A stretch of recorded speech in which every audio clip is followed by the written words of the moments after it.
Alors, cher Jean-Louis, nous sommes donc à la fin du confinement. Nous sommes à ce moment un peu de transitoire où après quasiment 2 mois d'immobilisation d'une partie importante de la planète, nous allons reprendre, bien que ça ne veut pas dire qu'on est arrêté, mais on a été au moins immobilisé physiquement.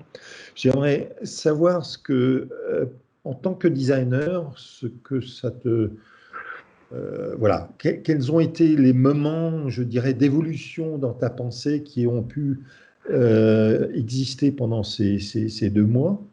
Et en quoi tu penses que le design est à redéfinir peut-être d'une certaine manière?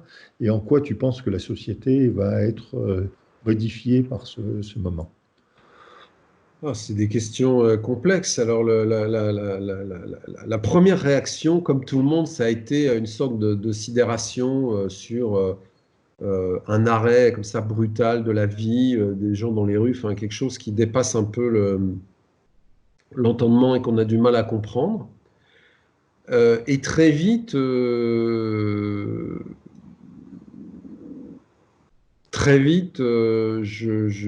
me suis senti très mal à ne rien faire. Donc la première chose que j'ai fait, c'est avec Facebook, j'ai écrit à tous les gens qui étaient, enfin que j'aimais bien ou qui étaient mes amis sur Facebook, mais voilà, j'ai écrit à 200 personnes pour leur demander s'ils allaient bien et si tout était bien pour eux. Et il y en a qui m'ont répondu que c'était malade à l'hôpital. Bon, donc ça m'a permis de dialoguer avec eux, etc. Et puis ensuite, on a beaucoup téléphoné à des gens, etc.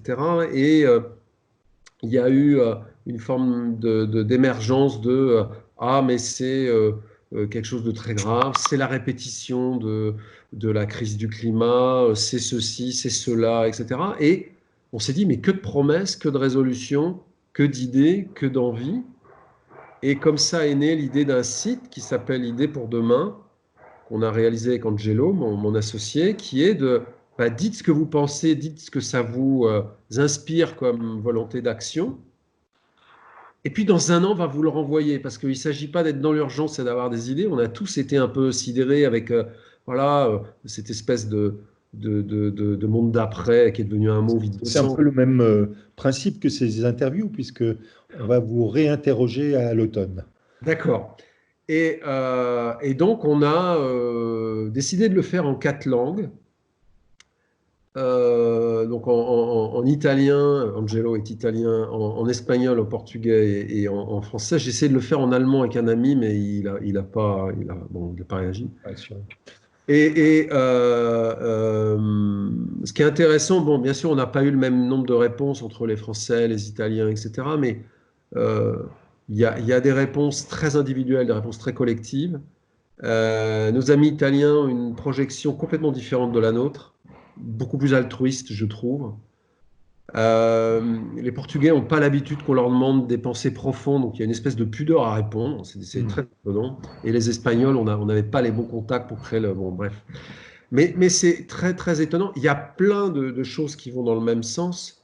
Euh, c'est soi et nous, quoi. C'est vraiment articulé. Et on sent que les deux pourraient se combiner, mais on sent aussi qu'on est dans une société très individuelle et très centrée sur l'individu, où les priorités, enfin les histoires humanistes qu'on a appris à l'école sont totalement bouleversées. Avant, la communauté était le centre de tout.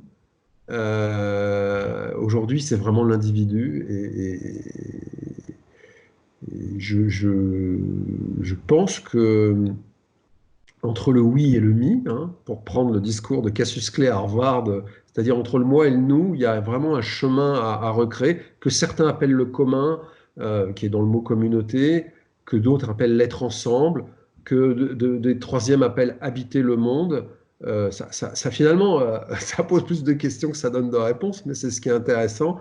C'est la question de comment on vit ensemble, comment on habite le monde, et même de l'habitabilité du monde, c'est-à-dire qu'est-ce qu'on fait euh, pour que ça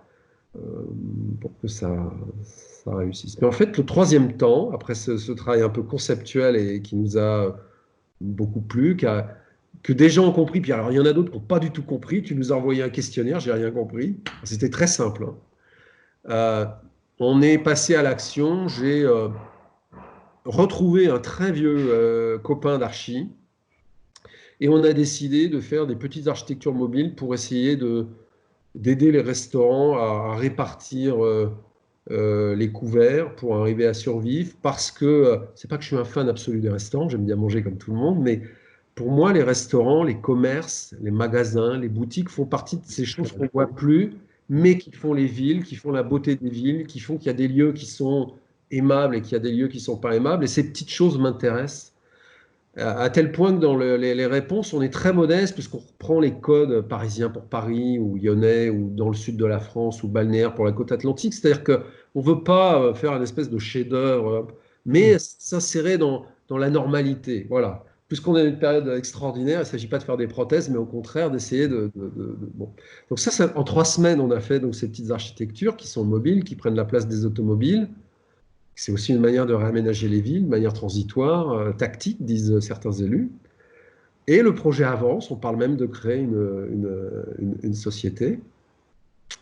On a fait un projet qui m'intéresse sur les interactions tactiles, un projet pour des amis, Faber Novel, qui voulaient faire un groupe de réflexion. Donc, comment on va, puisqu'on peut plus se toucher, comment on va se toucher, comment on va créer des relations. Mon métier, c'est les interactions avec les doigts.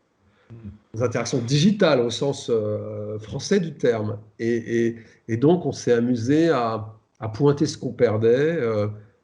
C'est un peu critique, c'est un peu même sinistre. Des gants avec des pics, des mâts sur lesquels on rajoute des sourires pour dire qu'on est heureux, ou des doigtiers sur lesquels on enlève le papier pour pouvoir toucher sans salir. Enfin, voilà. Ces petites choses, toucher, se regarder, ces choses importantes, les revaloriser quelque part. Et puis, très classiquement, on s'est dit, il y a un nouvel objet urbain qui doit apparaître, des distributeurs de gel. Donc, il faut un objet nouveau dans la ville. Il y en a déjà beaucoup. Une fontaine Wallace du soin sanitaire. Et on a tenté de le fabriquer avec un entrepreneur. Mais on a vraiment fait plus des projets un peu... Oui, un peu dadaïste presque, hein. Oui, oui, ou de réflexion ou de questionnement, que essayer de trouver faire du problem solving qui pour moi n'est pas design. On a autant de questions à se poser sans être dans la caricature du monde d'après, répétition de la crise du climat. Je suis convaincu avec ça, mais on en fait des mots valises qui sont vides de sens. Je crois qu'il y a plus de doutes et de questionnements que de réponses. On ne sait pas où on va, et certains hommes politiques ont dit je ne sais pas, et je trouve ça très bien. Par contre, il faut se poser des questions, puis après travailler pour essayer d'y répondre. Et donc le design, dans ce cas-là, est une sorte d'objet qui provoque et qui provoque peut-être le questionnement, provoque peut-être la discussion, provoque...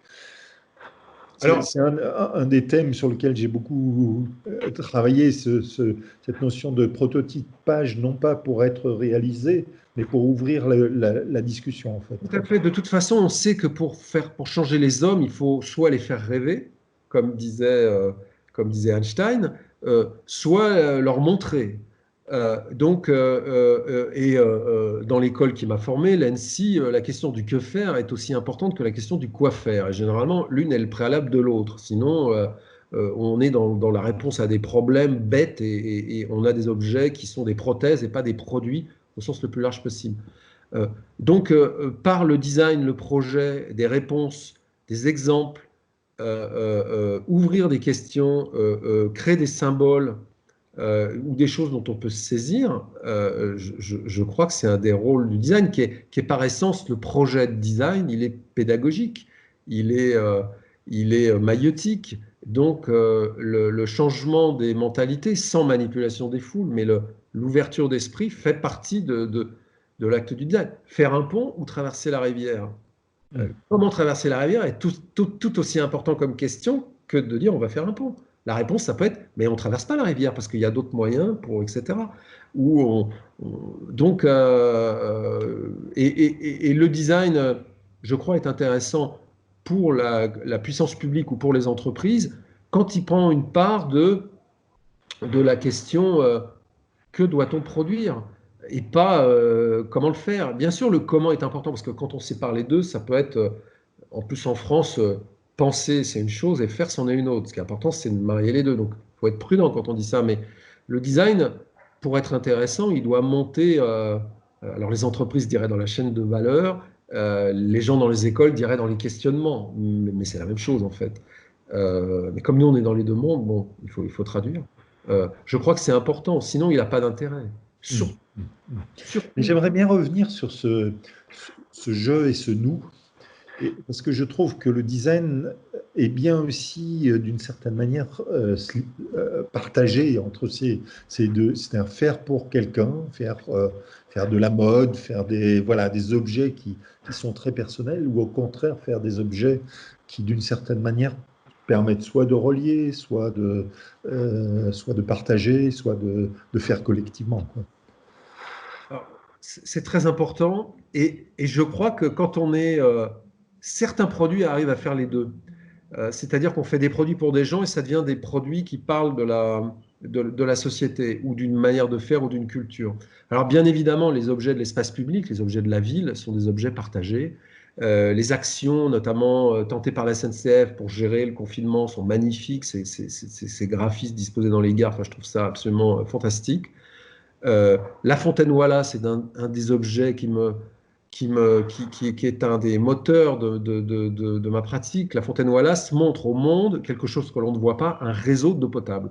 Si Paris est une ville hygiéniste, c'est quelque chose qu'on ne peut pas toucher, on ne peut pas voir, parce que l'eau potable arrive chez les gens. Et donc, un banquier dit à Haussmann, mais je vais te mettre une fontaine et tout le monde va comprendre que tu as fait des réseaux invisibles. Et ça, c'est des objets de partage, c'est des objets de connaissance, c'est des objets symboliques qui montrent ce qu'on ne voit pas. C'est des objets qui sont très importants pour moi. Et qui disent beaucoup de la période numérique, mais qui sont des vieux objets du 19e siècle. Mais il y a des objets aussi comme l'Opinel, alors c'est pas très politiquement correct de parler de voiture, mais c'est quand même un objet qui me fascine. La Renault Twingo, inventée dans les années 90, cet petit objet automobile qui dit l'automobile c'est plus la puissance, c'est plus un statut, c'est une petite architecture sur roue, pratique, maligne, très française. C'est un objet qui parle aux gens qui l'ont acheté, parce qu'ils sont tous contents et heureux avec cette voiture-là. Mais c'est un objet qui dit d'une forme d'esprit français, Mm.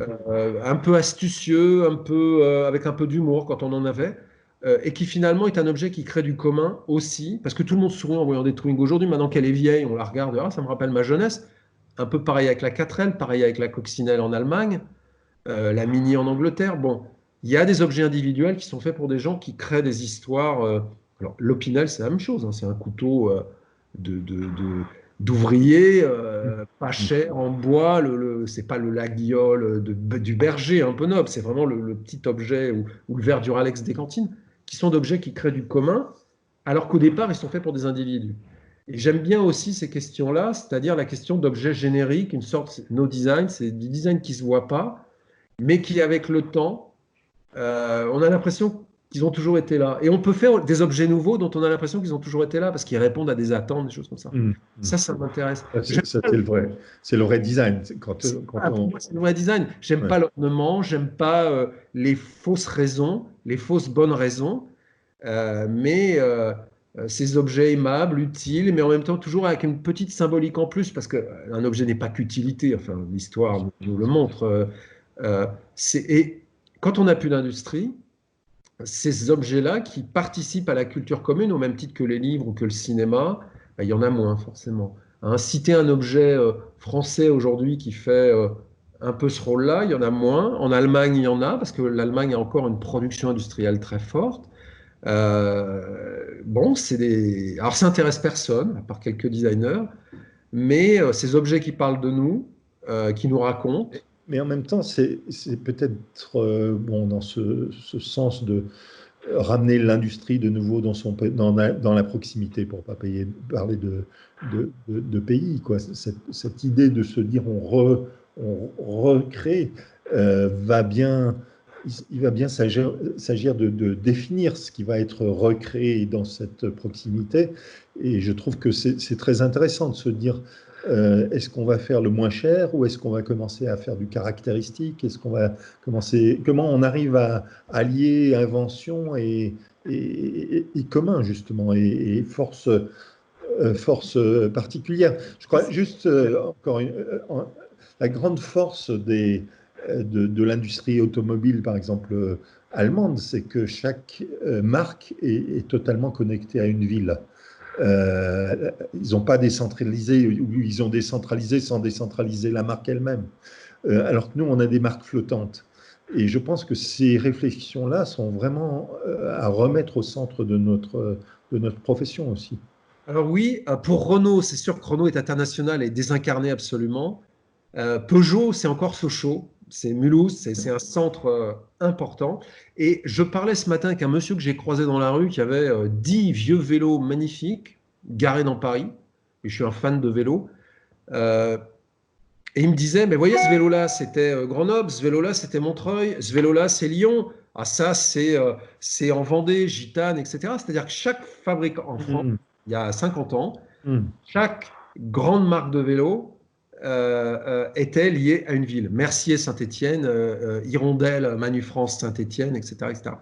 Et c'était localisé. Donc il y avait vraiment, les marques, c'était les régions. Et effectivement, l'automobile en Allemagne, c'est la même chose. Mais dans ce monde que l'on pourrait construire, la question, c'est pas de remplacer une voiture atmosphérique par une voiture électrique, parce que là, mm. on reproduit quelque part le même problème. C'est aussi, et je crois que nous, Europe, avec notre sophistication, notre histoire, le design, c'est un des plus messages peut-être les plus forts de mon bouquin. Le design, c'est une création européenne qui remonte de l'Italie, qui remonte tout doucement vers le nord, comme ça, l'Allemagne, la France, puis qui finit en Angleterre, qui fait la théorie, qui pose le nom. Et nous, Européens, on n'est pas la zone géographique la plus puissante du monde. On pense partout dans le monde, mais il y a une forme de culture, de sophistication, de raison qui devient, à mon sens, ou qui doit devenir significative dans la production contemporaine. C'est-à-dire qu'on regardera toujours ce que fait l'Europe à certaines réponses, mais parfois on n'a pas assez confiance en nous de notre propre valeur partagée Mm. entre Français, Allemands, Anglais, Belges, pays hanséatiques, Italiens. Il y a des choses qu'on partage qui peuvent devenir des éléments qui, sur des modèles, des manières de faire les villes ou de l'économie, avec des produits ou des systèmes, peuvent intéresser des Chinois qui se détournent un peu des Américains, donc qui regardent ailleurs. Ils attendent beaucoup de nous, il faut être à la hauteur. Dans tous les domaines, hein, la manière de faire des grands systèmes de transport propres, bien gérés, etc. Euh, je pense qu'on ne peut pas se contenter de faire ce qu'on sait faire ou de regarder ce que font les autres sans réfléchir, parce que les autres attendent quelque chose de nous de particulier. Hein, C'est une super conclusion, Jean-Loup. Je te remercie parce qu'on est parti sur 2 heures et c'est 15 minutes. J'arrête l'enregistrement.